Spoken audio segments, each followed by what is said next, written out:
number one spiritual and entertainment TV. Click TV.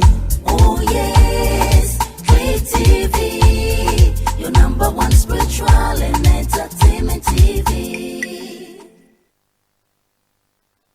And entertainment TV. Welcome to Click TV wherever you are. If today happens to be your first time that you are watching this channel, I welcome you to the number one powerful spiritual channel that you can get on YouTube.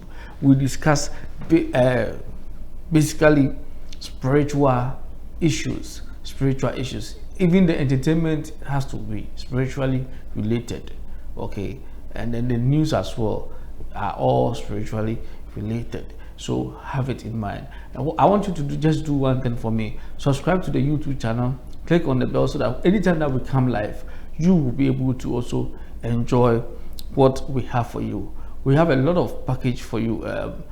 Programs Manager is coming up with a lot of programs that will go a long way to enlighten you, for you to understand these kinds of the journey of life as we are here, what we will do before we join the reincarnation status to come back again. Remember that no matter what you do, unless maybe you are done with whatever you were assigned to do on this universe, to impart in this universe, then you can be hired or you can be employed, let me put it that way, in that realm, in the spiritual realm, to help those going through the reincarnation process. So please have it in mind.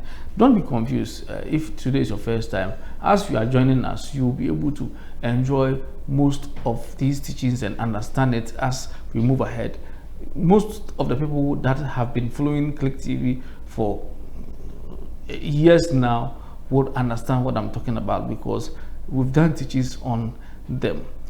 If you have any comments, you can please put them under the video and I will read them for you. If you have any question, you can send them to the number on your screen and I will reply you via WhatsApp or normal text message. By your request, as in pertaining to these spiritual teachings, that is why we bring you the English section. So if you have a brother or a sister who doesn't understand this Ghanaian language, you can recommend it for them as well, since it will go a long way to help them. For the past Monday or three episodes, we've been discussing the different types of spiritual practice we have. And today we are going to end with three of them.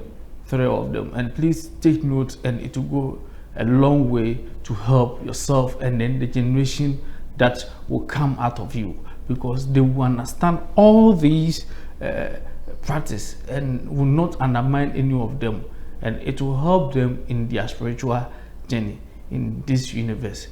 And within this universe, everything is spiritual. 99% of everything we do is spiritual. The 2% is the physical, that you and I, we see each other, we eat, we sleep, and we go and come, make families, and yes. But the majority are the spiritual, and that is where most of us lack that energy. And I'm here to give you that energy, help you to gain that energy. So please have it in mind. Call the number on your screen if you want us to meet one-on-one. You have certain issues and you want to have more meaning into it. They are spiritual, you want to have more meaning into it. Call the number on your screen, and I will be able to help you have meaning to whatever that you are going through. This morning or this afternoon, this evening, we are now on those who practice hedged witchcraft. When we talk about hedged, you all know what a hedged is, because of their characteristics. That is why we call them hedged. The hedged spiritual practice. Now, with the hedged spiritual practitioner, also has a strong relationship with earth and nature, as he or she works with herbal components or herbal remedies to give them rapid response as to whatever they want. as to whatever they want. So at times you can tell me that they use this herbal magic, not the normal ceremonial magic. No. I mean the magic that also can represent spiritual. That is what I mean. Now, hedge witches also frequently work with different deities, so they don't base on one deity. Hedge witchcraft is usually a solidarity path, and the hedge witches see themselves as a link between the present and past. They are deeply connected to other worldly deities and entities. So if you go to the then Greek mythology, the Roman mythology, you see that they brought in different gods from different areas. So they could come to Egypt, adapt a god there, and take it to wherever they are. Okay, they did all that as a result of because they are hedge practitioners.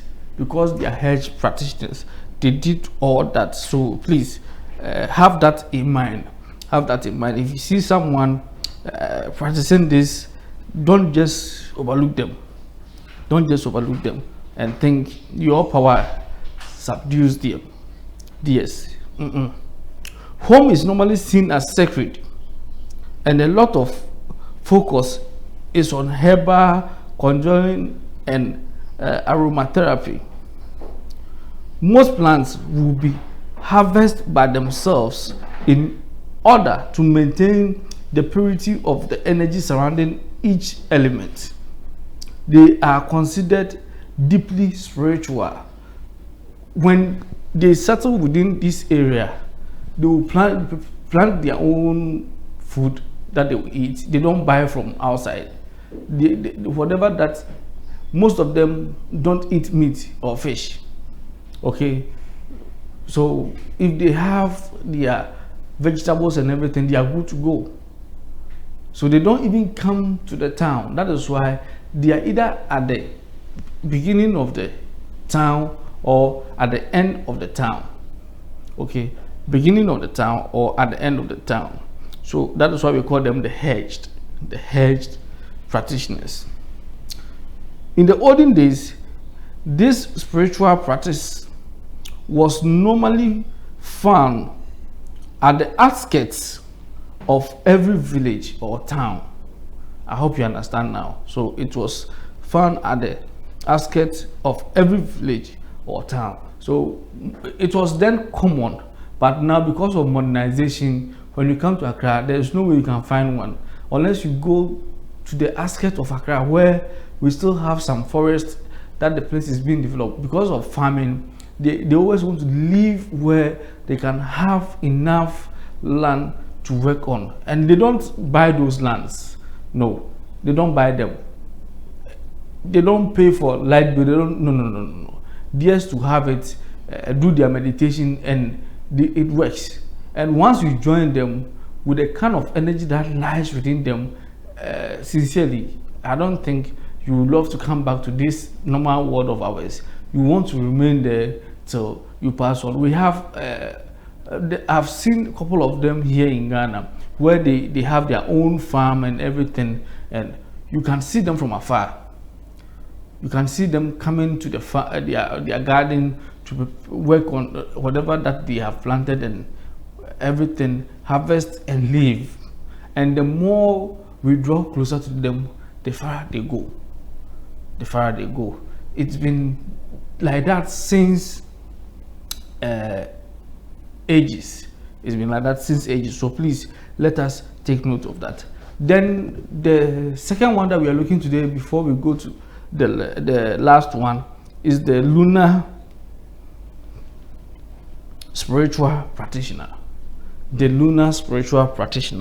Now, in lunar spiritual practice, the practitioner have a very deep connection to lunar energy. They work with moon phases in their spell and rituals. Their crystals are charged by moonlight, and everything they do perfectly align with the particular lunar energy for the spell. They draw their energy solely from the moon. It is very specific spiritual practice. Very specific spiritual practice. So let us have that in mind. Last but one is the tech or cyber witchcraft. So I can also be classified as a tech or cyber spiritual practice. Why? Because I do most of my research from the internet. I go deeper based on what I know and how to enhance it, and then I bring it to you. So when I come and I'm teaching, I'm not holding paper, but I'm holding a tablet or a phone. Everything is in here. I have internet connected to it. So if I don't understand anything whilst lectures are ongoing, I could quickly dash in there and pull up whatever information I want and give it to you. That is a tech or cyber spiritual practitioner. Everything that you want is in one compartment for you. So the Christian can be termed as tech or cyber spiritual practitioner. The Muslim, anybody that uses technology in part of their practice, okay, can be termed as that. So please let us take that in note. When it comes with spiritual practice, the higher entities, they are highly technologically advanced than what you and I have here. So you shouldn't be amazed when you hear this or overwhelmed. Now, as the name indicates, practitioners of tech witchcraft use technology to their work. They practice their spiritual formulas with their phones, computers, tablets, anything that can pull information from the internet. Everything from their book or shadows, spells, rituals, and recipes are stored on their devices. They even have digital altars. Digital altar. Yes. They draw everything from technology. So whatever that they use is from technology. A time is coming, you will not light a candle anymore. You have a digital candle whereby you go on your phone, you pour all your intuitions on it. It tells you this candle will burn for 2 weeks, and then you will light it on your phone and it will be burning. It will be burning. 2 weeks, you go, everything is gone. Then you start having response to whatever challenges you are going through.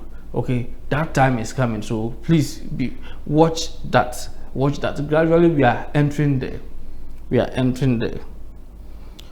Then the last one that we'll look for today, okay, in our episodes for the spiritual practice, the last one is the Luciferian spiritual practice. Luciferian spiritual practice.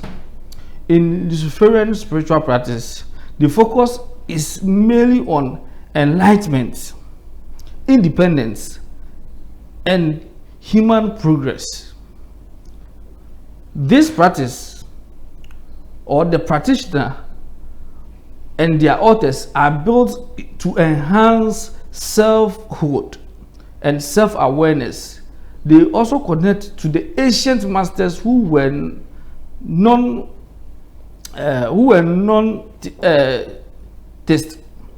They believe that gods, demons, and spirits are all personification of what exists within individuals as well as in nature. These kinds of witches also believe that humans created their gods and deities in their image to bring order to the natural world. They believe their actions are guided by themselves. Whatever tool they choose to practice spiritual Luciferian with or cast spell should be utilized or cultivate the power within self. Ultimately, the greatest power one can obtain according to their belief system is for you to have your tool, whereby it's from within you that you have activated that tool that you work with. So it could be your blade, it could be whatever it is. As long as it is able to guide you through that path, you are good. They use their altars as a charging station to focus their intent. The items on the altar should truly resonate and have meaning to the person. This altar then becomes the conduct for their spiritual practice. So if you see someone or you know someone who does some of these things, they might even do it without even knowing they are practicing the Luciferian spiritual practice. Okay, so if you see it, just give them the due respect, because if you don't do, and maybe you happens to offend them, that is why most of these, especially when you come to our traditional beliefs, the priests and priestesses, when they go to these festivals here and there, they are, each and every one of them protect themselves before they go. Why? Because once they see each other, they want to try and see what you have. Okay, they want to try and see what you have. Don't be like that, whereby you try and see what I have before you respect me. That one will go against you. So this is where we bring our episodes for the different kinds of spiritual practice we have within this universe. The ones that I selected, these are the ones today we bring it to an end. God willing, Monday we'll start another one, whereby it will help you as well as a student in the spiritual class. If you have a friend, a family, you are a family and you want to join the spiritual school, you can join. It will go a long way to help you. For those of you in the United States, I'll be coming very soon. Call the numbers on your screen. They will tell you when I will be there, so you can arrange one-on-one appointments. Let's meet and resolve whatever that you are going through. The year is now coming to an end, so we need to meet at the beginning of the year so that we can resolve some of these issues. May the Creator bless you, and see you on Monday in class. Bye bye. Entertainment TV. Click TV. Oh yeah.